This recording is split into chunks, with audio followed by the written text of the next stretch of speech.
Lieutenant Colonel David Sawe, Major George Benson Magondu, Captain Sora Mohammed, Captain Hilary Litali, Senior Sergeant John Kenywa Mureithi, Sergeant Cliffons Omondi, and Sergeant Rose Nyawera.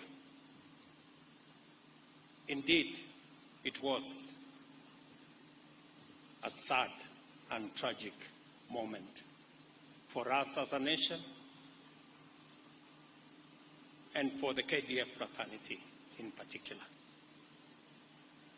In hospital as we speak, our Lieutenant Colonel Kasaine Ole Koruta and Corporal Frankfurt Karanja, who I ask all of us to pray for them, for their recovery. They are in fair condition, and we wish them well. Over the course of my life in the public service, I have had the privilege to meet, interact, and work with many outstanding men and women whose achievements and visions represent the best of what Kenya has to offer. General Ogola was in a very special class. Yesterday, as I thought of this function and what I was going to say, the truth came to my mind to speak truthfully about the man that lies in the casket in front of us. Because General Ogola represents the best of what Kenya has to offer. We are meeting here for this farewell service for the first ever in the history of Kenya of a serving Chief of Defense Forces in office who has passed on. And we are here to say bye-bye to a consummate military officer, a passionate, accomplished military commander, and a patriotic citizen of Kenya with great humility. Lessons on humility characterize the life of General Ogola.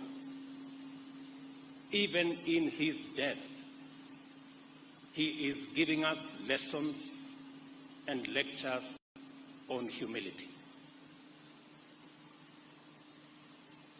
This function is the epitome of humility. And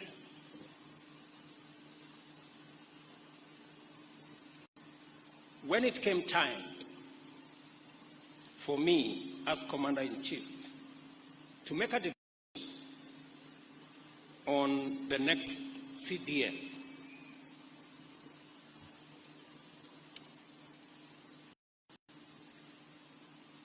it wasn't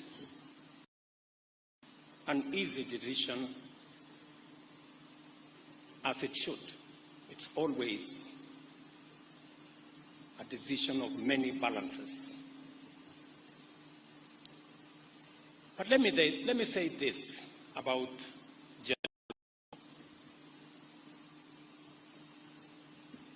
all the recommendations that I got on the next CDF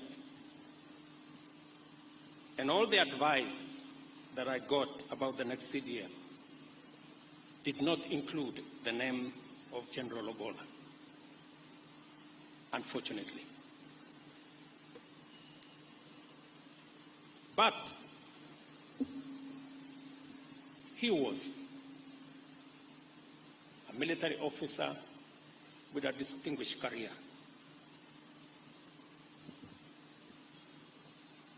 There was only one problem: the events of the 15th of August at the Bomas of Kenya. So,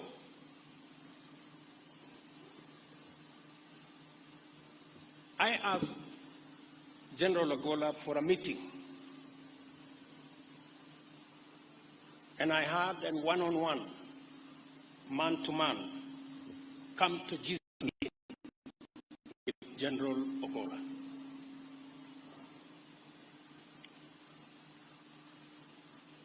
And when we concluded that meeting, General Ogola told me the following: Mr. President, I have no defense. I will not try to defend myself. It was wrong what happened. And you have three choices.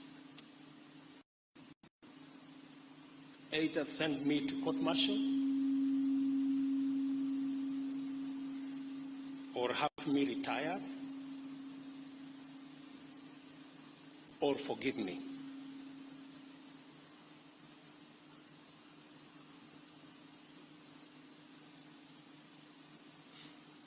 That evening, went home after that meeting. And I reflected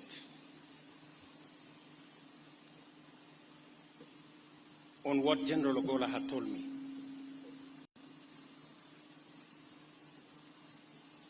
And in that reflection,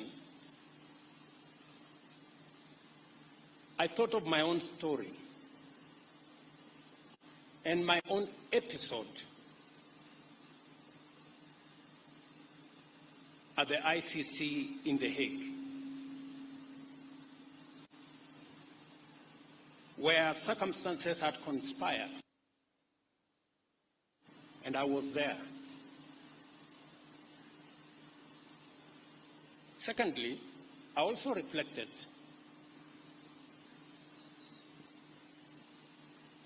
on the brief that I had been given when I came into office as president. And I had been told there are 4 sensitive positions: that of the IG of the police,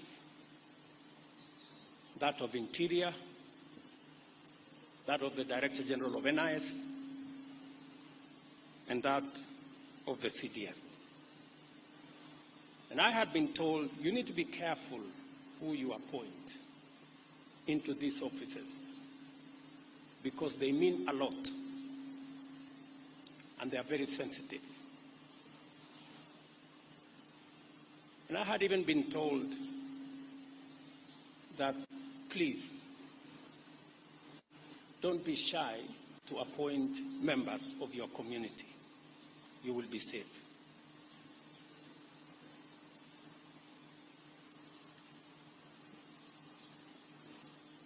I had made a conscious, deliberate decision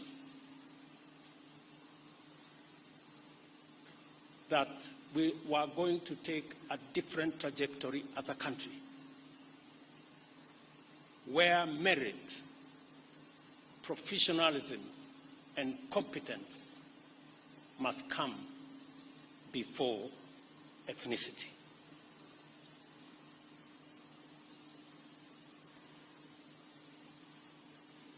And I made up my mind that General Ogola deserved to be the Chief of Defense Forces of the Republic of Kenya.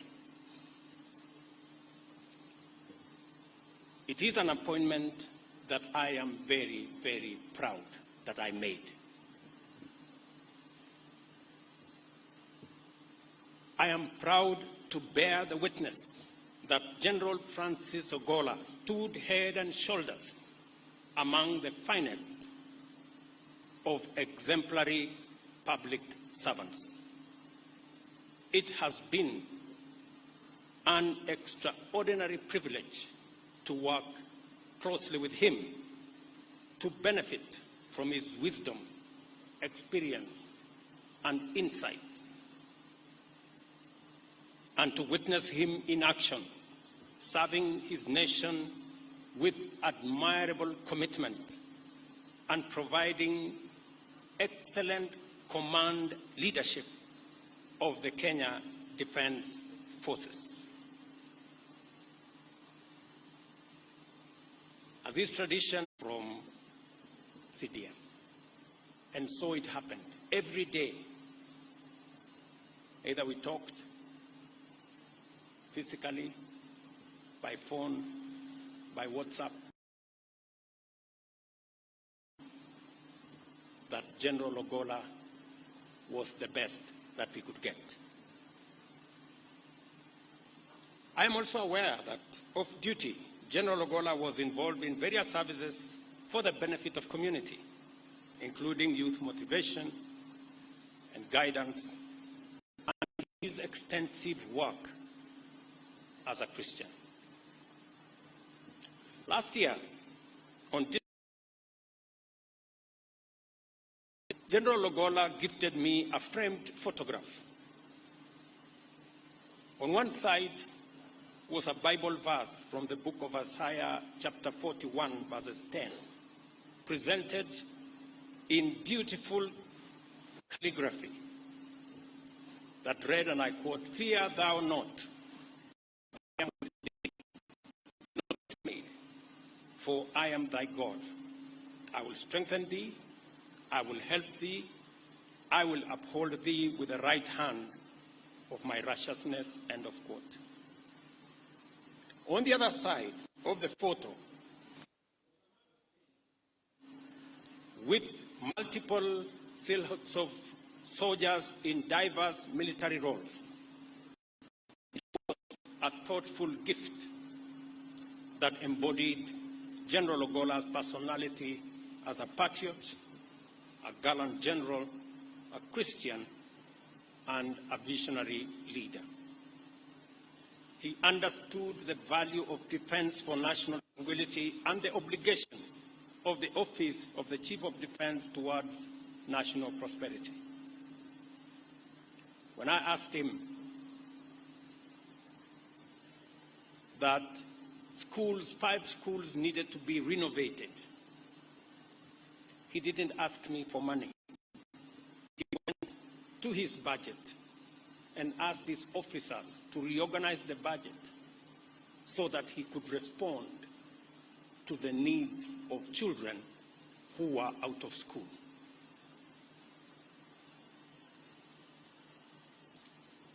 General Ogola was reminded on the strategies the military could execute and how to grow the Kenya Defence Forces. He greatly contributed to modernizing with exceptional insights and perspectives on matters strategy. He was very passionate about the welfare of soldiers. On many occasions, he asked for my permission to visit forward operating bases in many parts of Kenya and outside Kenya. In fact, I can confirm that General Francis Ogola was one of the most traveled generals visiting soldiers in various operation areas.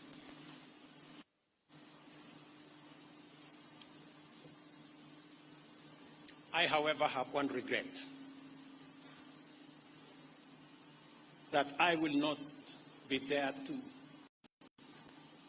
he will not be there for me to see the transfer for our military.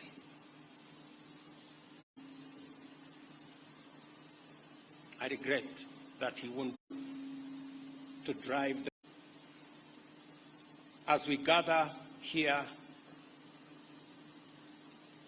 I want to urge all of us to learn the lessons, the many lessons that General Ogola leaves behind. I want to assure Mama Eileen and your children and family that the government of Kenya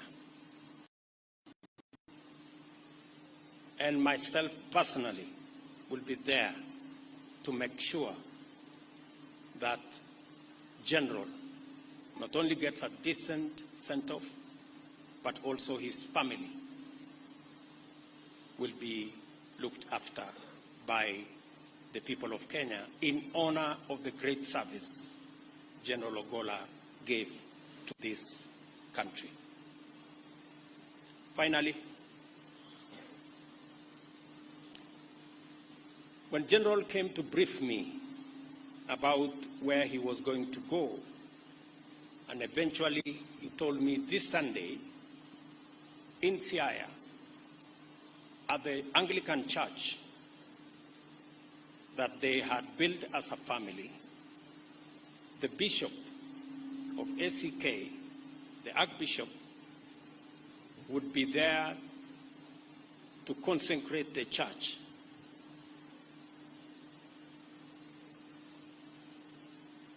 It now looks like the consecration of the church will be there, but the ceremony will be about the sending of our brother, General Francis Ogola. When I met the family, and I asked the family, and the family told me about what General Ogola had wished, including being buried within 72 hours and many of the other things. I asked Mama and Joel, what was the nature of the conversation that led to General talking about his own death, surely? It marks the courage of a man who was ready, and he knew, even in the sermon he preached to us today, that life was mortal. For those of us who are scared of death, maybe General Ogola again is giving us some lessons on how to be ready. Very profoundly, yesterday, many heads of state called to condole with the country. And one profound statement came from the president of Burundi. And he told me in Kiswahili, Mheshimiwa Rais, sisi wote tuko katika mstari. General inaonekana alikuwa mbele yetu, na sisi tujipange. It was very profound coming from a head of state. And as we do that, we still must do the utmost to make sure that we protect our men and women in service. And part of what General had planned is the modernization of equipment that is being used by our military. It is unfortunate that he passed on before we could accomplish the plan that we had.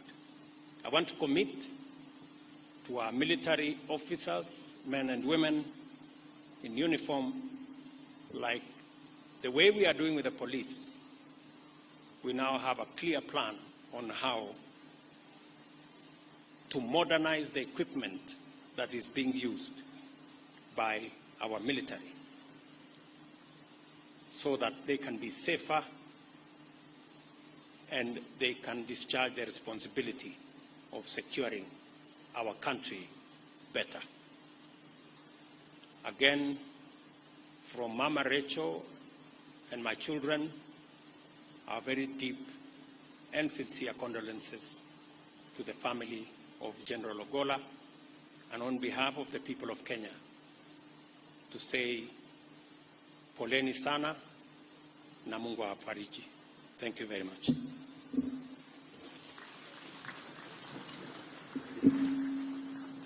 Asante sana Mheshimiwa Rais kwa kipindi hicho cha hotuba. Kipindi ambacho Mheshimiwa Rais kitaweza kufuata ni kipindi cha heshima za mwisho kwa Jenerali Francis Ogola. Kwa heshima na taadima kuu niweze kumwalika Mheshimiwa Rais